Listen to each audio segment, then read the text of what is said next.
Do want to talk a little bit further. I hope none of you are drowning drinking from this fire hose today.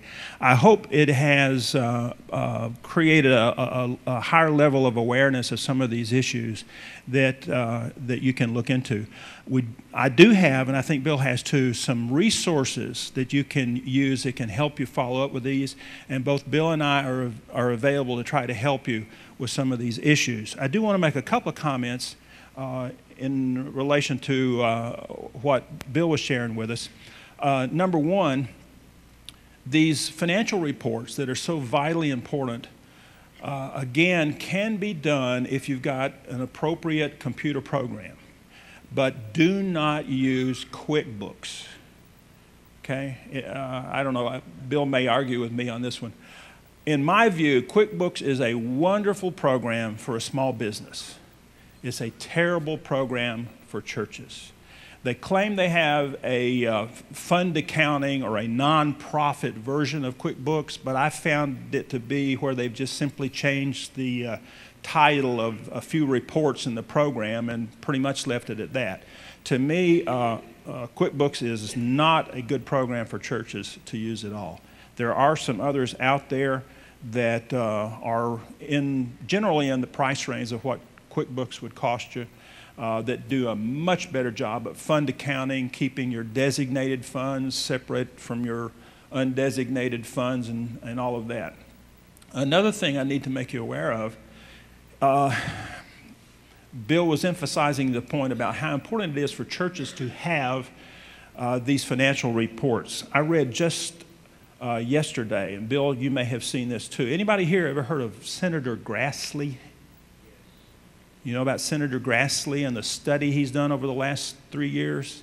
He picked 6 high-profile ministries that he looked into and studied them.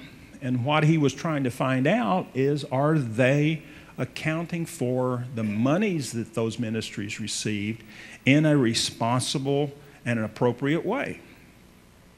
Well, what I read yesterday was that that study is over with. He did not come out with any harsh condemnation of any of those ministries.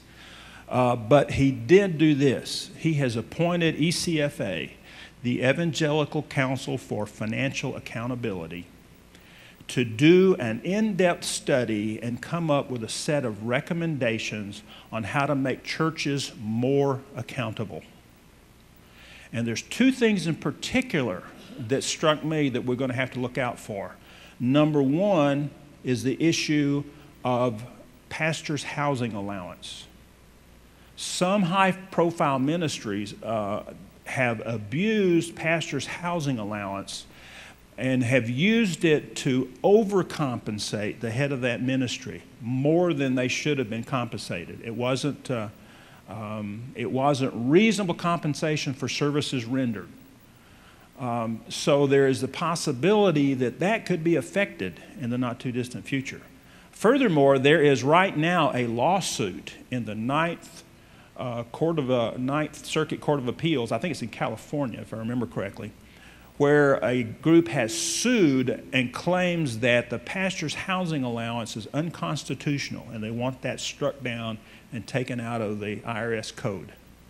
So we need to be aware of those things. There used to be a day and a time when churches never got sued about anything. Those days are long gone, and you had better protect yourself. Okay?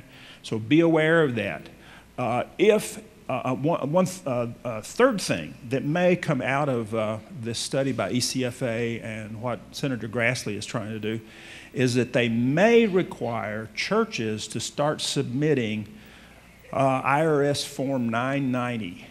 It is an annual report that other nonprofit charitable organizations are required to submit. Churches right now are exempt. I can tell you that if churches are made to submit those reports, you can count on having to submit an income and expense statement and a balance sheet at a minimum. So that may be in your future. Bill, have you heard that story about ECFA? Okay. Am I telling the story correct? All right. Let's move on very quickly. Now that we've thoroughly depressed everybody, let me continue the process by wrapping up today by sharing with you the 10 signs of impending disaster. Great way to leave everybody feeling great, right? Look and see if any of these apply to you or to your church. Number one, using one credit card to pay another. Number two, delaying one bill to pay another. We don't ever do that, do we? Number three, borrowing to pay existing debt. I know of some people who have taken out a home equity loan to pay off credit card bills. That can be a good thing.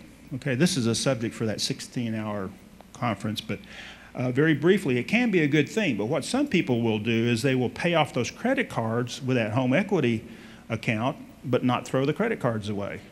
And before long, they build up that credit card debt again, and they're in a deeper hole than they ever were to start with. Paying only the minimum payment due. You know, if you pay only the minimum payment due on revolving charge accounts like credit cards and department store cards, it will take you dozens of years to pay off that card. Dozens of years. Using overdraft protection to pay regular bills. That, in effect, is borrowing. You're borrowing to pay debt. Using credit card cash advances to pay living expenses. If you have to use your credit card and get a cash advance to pay the light bill, something is desperately wrong. Using credit when you used to buy with cash. Okay? But my friend, I've got another friend that teaches financial management, personal financial management, and he tells everybody that when you pull out that little piece of plastic, he said, I want you to look at it and envision this red face with horns sticking up, holding onto this big pitchfork. He says that piece of plastic is the #1 tool of the devil. And when you pull it out, see the devil staring right back at you. And I have to agree with him. My advice to people is destroy all credit cards. Not most of them, not all but one, every one. Now, the exception to that is if you have the discipline to be able to not charge more on those cards than you can pay off at the end of the month. If you've got that discipline, they're okay, fine. But rarely do I run into people who have that kind of discipline. Few of us do. And further, they've found out that you'll spend more money with plastic. Did you know that that's why you'll see a credit card machine when you walk into McDonald's? They didn't used to have those. You know why they got them now? They found out the average sale, cash sale, would be something like $3.75. The average plastic sale, credit card sale, over $7. So guess what? They started putting those machines in every restaurant they owned. One last bit of information that is not too pleasant, but I think we need to talk about it. And that has to do with our churches. Sorry? Oh, 10. I'm sorry. Getting ahead of myself here. I'm trying to keep us on schedule. How am I doing? We're okay. We're okay. Okay. Number 8, using credit cards when you used to buy with cash. We talked about that.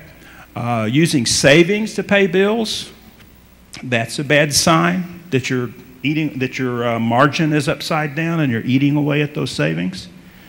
Relying on overtime to make ends meet. Usually overtime goes away after a while. It's not a continual thing. If you're fortunate enough to have overtime regularly, that's great, but you can't count on it going on forever. And then using payday advances. One of the worst things ever invented, in my opinion. That the annual interest rate, if you computed the annual interest rate on those payday advances, you know, checking the cash, I don't want to pick on them because they're not the only one. There's probably dozens out there where you write a check, you know, and they give you the cash, and then you got to pay You know, you write a check for $125 and they give you $100, something like that. The computed annual interest rate on those things can run from 300 to 500%. Outrageous. But if you're doing those things, you're headed for trouble. Okay, let me move on to one other topic here. George Barna did a study here a few years ago. George is, for those of you who are not familiar with him, he is a noted Christian sociologist who does a lot of studies of the Christian church in America. And in this particular study, he looked at tithing in the churches in America. And what he did, he went into thousands of churches across the country, looked at the amount of tithe the local church received, and then calculated the aggregate income of that congregation. All of the members, if you added up all their income, what would it be? And then how did that compare to the tithe that the church received from that congregation? And he concluded at the end of his study that the Church of God and the Assemblies of God ranked highest among all major denominations in the percentage of tithe that came into the local church. That sounds wonderful, doesn't it? Sounds wonderful until I read a little further in the study and discovered that that percentage is not 10%, it's 4%. That means if your church, pastor, is the typical church of God, let's assume the best case. Let's assume you've got 40% of your people that are tithing just as the Bible instructs them to, and the other 60% are not tithing anything. That means 60% of your congregation is living under a curse. More than half your congregation is living under a curse. Does that have any effect on your church? On your ministry? I'm going to tell you, I told you I've been in the Church of God my whole life and I love it. But I believe we have failed miserably at teaching our people how to manage money and wealth appropriately.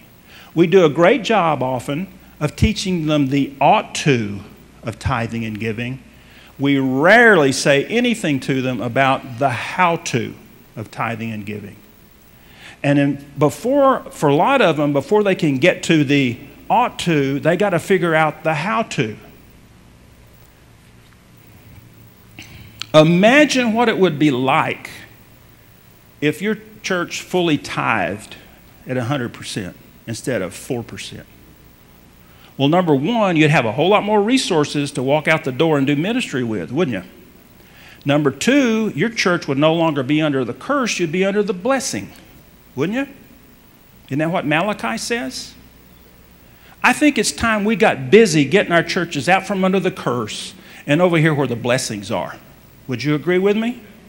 If that's the case, pastors, why don't we start teaching and discipling our congregations how they need to be better stewards of what God places in their hands? We do a terrible job of that.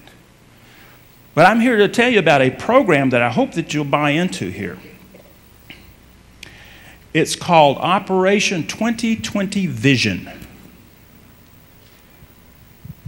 And Operation 2020 Vision is simply this. Here is the vision that by the year 2020, we will have every pastor and his family, his or her family, totally out of debt. We'll have every church family totally out of debt, including your home mortgage.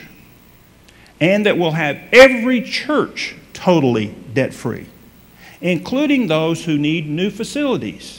That we go into 2021 with those new facilities and don't owe a dime on them.